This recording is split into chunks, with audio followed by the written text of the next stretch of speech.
Good afternoon / evening. My hair is covered in like hair stuff, so you can only see it in some spots, just in case you're looking like, what the heck is going on her hair? What time is it, Ray? Oh, it's only 4 o'clock. Is it / evening? Well, it's almost evening, but I still have some classes. However, I do have a 1 hour gap, so I'm thinking of preparing some dinner and just, talking, because yeah, I need to talk, guys, I need to talk. Ignatius is at work, by the way. He should be back in about 2 hours or so. Although yesterday he came back like 10 p.m. Not because like he wanted to. Just to be clear, it's not like Ignatius just decides on random days that he wants to come back late. Oh, my paprika looked like it's donezo, but I think I have a refill. I'm trying to decide what spices to use. I don't know how I feel about this. Like, it's got a very gingery taste. It says mixed spice, but it's gingery, hence the seal. I think I'm gonna keep it sealed for now. I don't want to mess with it. Like, I'm not very experienced with cooking pork, and now cooking pork and adding ginger, it just doesn't sound like a good combination. I'm making pork chops, or I don't even know if they're pork chops. they are pork something. Pork steaks, I don't know what they are. Like, I don't have a lot of experience cooking with pork because like they didn't really, not because it was like a religious thing or anything like that.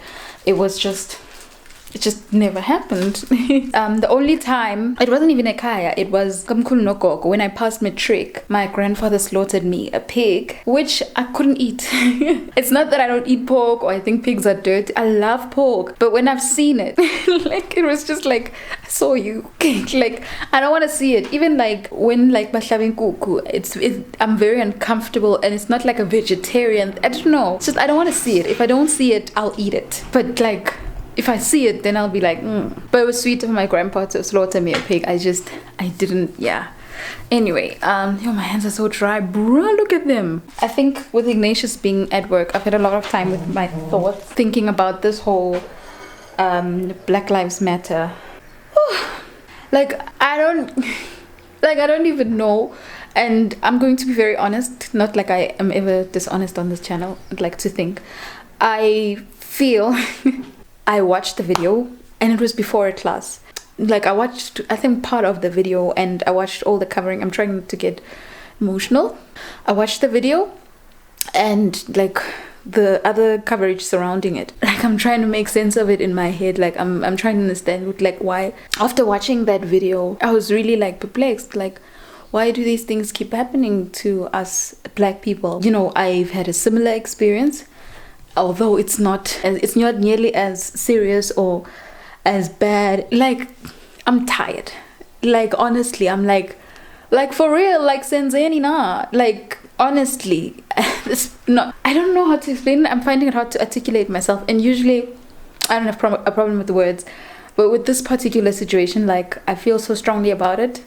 Having had different encounters that were of a racial nature, I feel, I don't know how to feel. Maybe it's because I'm Black. I'm angry.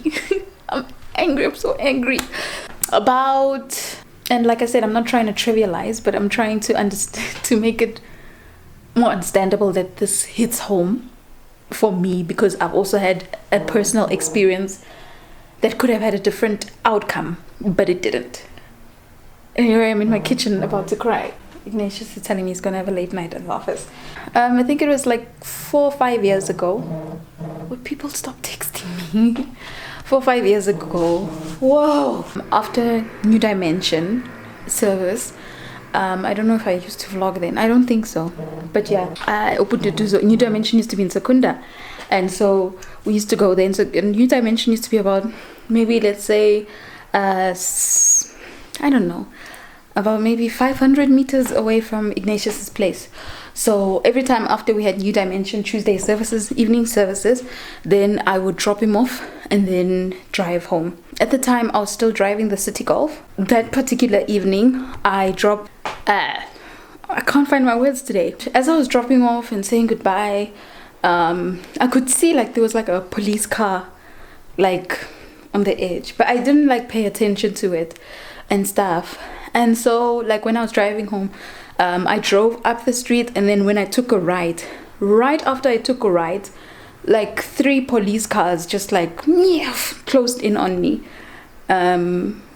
So I had to like stop my car, obviously I couldn't move forward. And all these white policemen coming out of the car, policemen, policewomen, and they are just like yelling at me.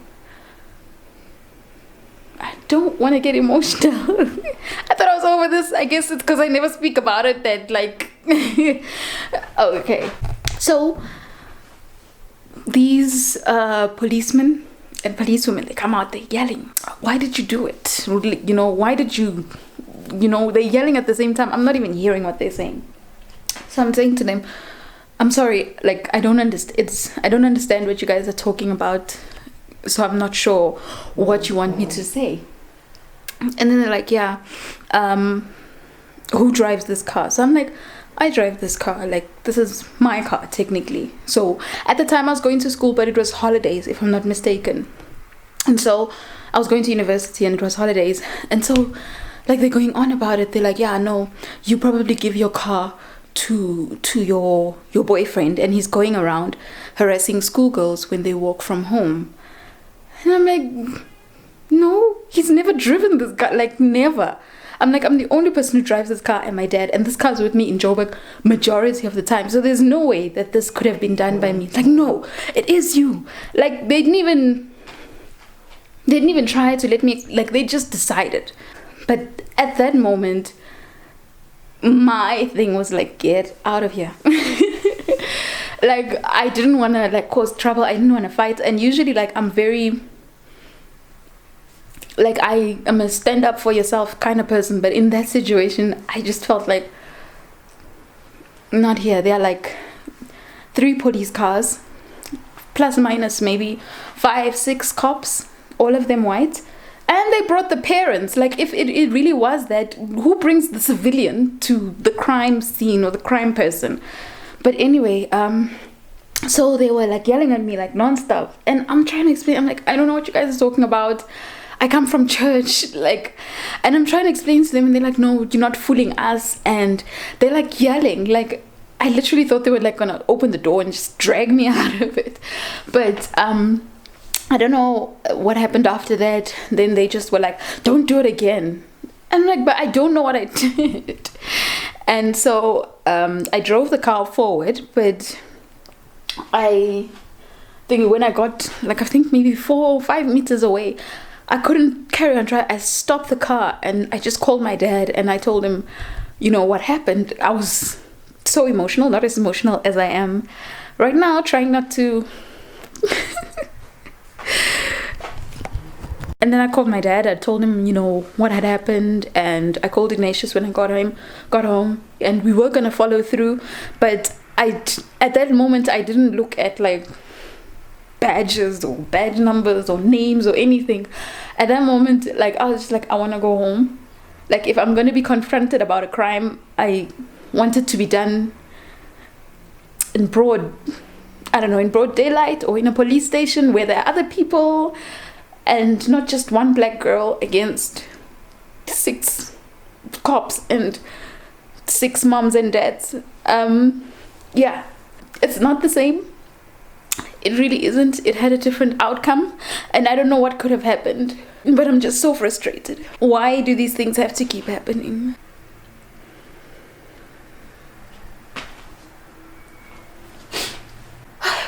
I'm supposed to be cooking dinner and I'm busy getting emotional, and I really didn't want to, but I'm feeling frustrated.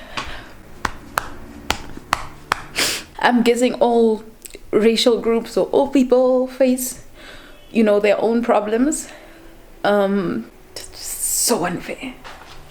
But yeah, I really don't want to make this vlog like a therapy session or what, but I just wanted to let you in on why this frustrates me so much. And it's not the only encounter that I've had, but it's the only one where I could say I feared for my life.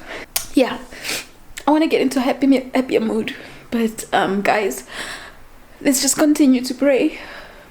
Let's pray for each other. At this point, I don't want to be on the vlog crying. Like, I didn't ever want it to be that kind of vlog, but alas, like, racism frustrates me. It frustrates me. I think better, guys. Let's get in happier spirits. Let's get in happier moods. Let's cook some pork chops.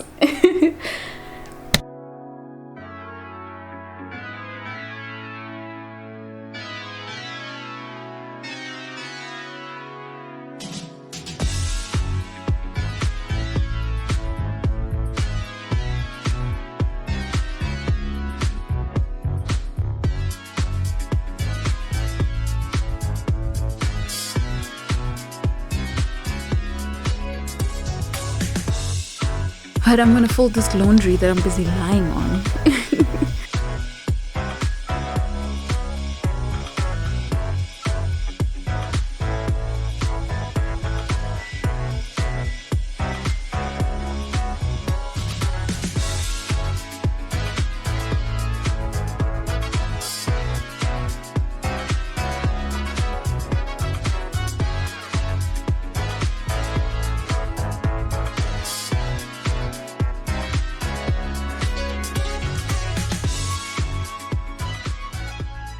So here I was excited, putting Parmesan on my potatoes, but the Parmesan is so hard to get out of the can. I know this is sloppy, but the sports thingy, you figure that instead of here. So I'm trying to pop the can. I'm like, what's going on? Yeah, so I decided to sniff it. It smells like handy Andy almost, but I had actually put like a significant amount when I finally shook it. When I look inside, I don't know if that's visible, but the green tones you see are not from the camera. Like, Parmesan is green. Like, I put rotten Parmesan on the potatoes. I tried to like scrape it off, but I don't know if it's gonna work. This sucks. I wonder how long is it supposed to last? Let's see. The expiry date is 25 June. It's like the 2nd of June right now. This sucks. It's about 8 o'clock. Ignatius is still not back. But anyway, let me finish cooking. I'm probably gonna have supper on my own. Okay, this is the final product. We have it pork. It's something. Potatoes with rotten Parmesan cheese on them and some veggies. I was going to make a sauce, but like a peck sauce or something, but I got lazy. I'm fine like this. I'll see you guys later.